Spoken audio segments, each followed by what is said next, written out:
এখানে কোনো বৈধ ঘোষণা নেই, আমদানি করার কোনো ঘোষণা নেই।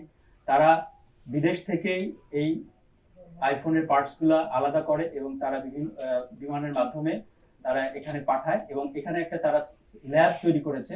সেই ল্যাবে তারা সংযোজন করে কোনো ধরনের কোনো অনুমতি ছাড়া সেগুলো তারা স্থানীয় বাজারে বিক্রি করার প্রচেষ্টা চালায়। আচ্ছা, ধন্যবাদ। ব্যবসায়ীদের নাম এই মুহূর্তে আমরা বলতে পারছি না, আমরা এটা যেহেতু তদন্তের পর্যায়ে রয়েছে।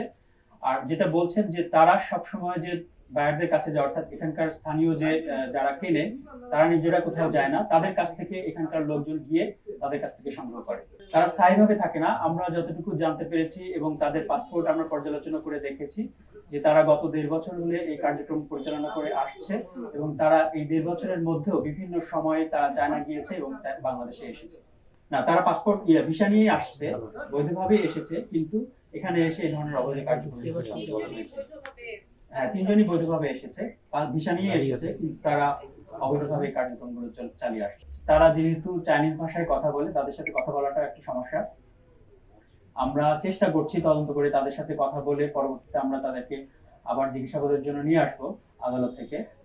তারপরে আমরা জানতে পারবো যে আসলে এর পেছনে বাংলাদেশি কারা জড়িত রয়েছে। প্রাথমিকভাবে আমরা 2-1 জনের নাম পেয়েছি, সেগুলো নিয়ে আমরা কাজ করছি। পরবর্তীতে আমরা আসলে তাতে বোঝা যাচ্ছে যে তারা বিপুল পরিমাণ মোবাইল ইতিমধ্যে তারা বিভিন্ন সময়ে বিক্রি করেছে।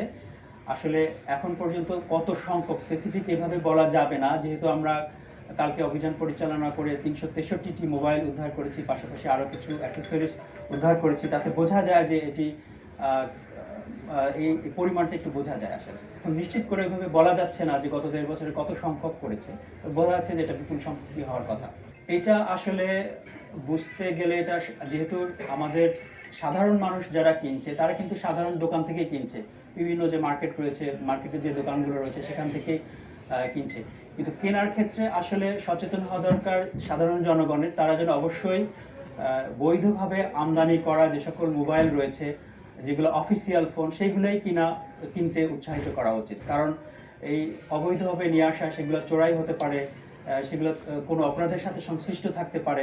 সেক্ষেত্রে সাধারণ জনগণের অবশ্যই সচেতন হতে হবে, তারা যেন বৈধভাবে আমদানি করা মোবাইলগুলাই যেন ব্যবহার করে। আমরা যেটা পেয়েছি সংযোজন করার যে জায়গাটা, মূলত 2 জায়গাতেই তারা ভালোভাবে মানে সংযুক্ত করার কিছুটা ব্যবস্থা আছে। তবে খিলক্ষেতে যেখানে আমরা অভিযান করেছি সেখানে একটু বড় ধরনের বড়সড় পরিসরে এবং বেশি পরিমাণে আমরা উদ্ধার করেছি নিকুঞ্জ এলাকায়।